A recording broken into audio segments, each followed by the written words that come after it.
குருக்ஷேத்திர போரில் ஒரு ரகசியமான விஷயம் நடந்தது. உங்களுக்கு தெரியுமா?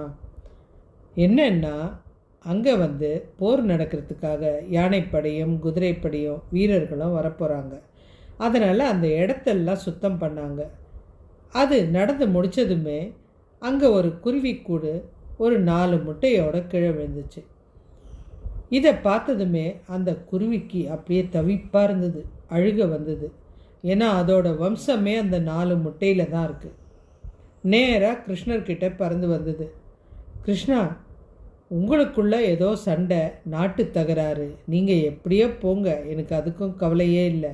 ஆனால் ஏன் வம்சம் அழியுதே, அதனால என்னால் தாங்க முடியல அப்படின்னு சொல்லி அழுதுது. கிருஷ்ணர் சிரிச்சுக்கிட்டே இருந்தார். பின்னாடி உட்காந்துருந்த அர்ஜுனன், எதுக்கு கிருஷ்ணா சிரிக்கிற அப்படின்னாரு. ஒன்றும் இல்லை அப்படின்னு சொன்னார். சரி அர்ஜுனா, எனக்காக ஒரு வேலை பண்ணு. அந்த யானை கழுத்தில் ஒரு மணி இருக்குது தெரியுமா, அதை கொஞ்சம் அம்பு போட்டு கரெக்டாக நீ அடி பார்க்கலாம் அப்படின்னாரு. அர்ஜுனன் சிரித்தார்.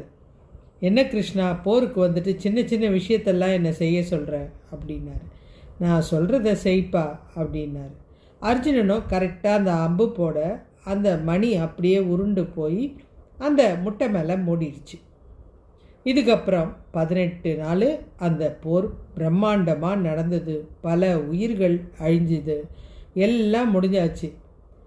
எல்லாரும் அவங்கவுங்க நாட்டுக்கோ திரும்பிட்டாங்க. எல்லாமே பதட்டமாக இருந்து அந்த பூமி அப்படியே அமைதியாக இருந்தது. இப்போ இவர் அர்ஜுனனை கூப்பிட்றாரு. போர் நடந்த இடத்துக்கு போகலாமா, வரியா அப்படின்றாரு. அதுதான் எல்லாம் முடிஞ்சாச்சே, நமக்கு என்ன வேலை இருக்குது அப்படின்னாரு. இல்லை வா அப்படின்னாரு. அர்ஜுனனும் கூட போகிறாரு. அங்கே போனவுடனே இந்த மணி கொஞ்சம் தூக்கி விடு அப்படின்றாரு.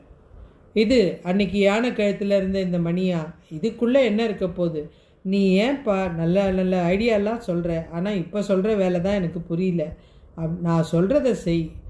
அவர் அந்த மணியை தூக்குனதுமே 4 பறவை சிறகு அடிச்சுட்டு அப்படியே பறந்து போச்சு. அப்போ தான் அர்ஜுனன் கேட்குறாரு, என்ன விஷயம் இது?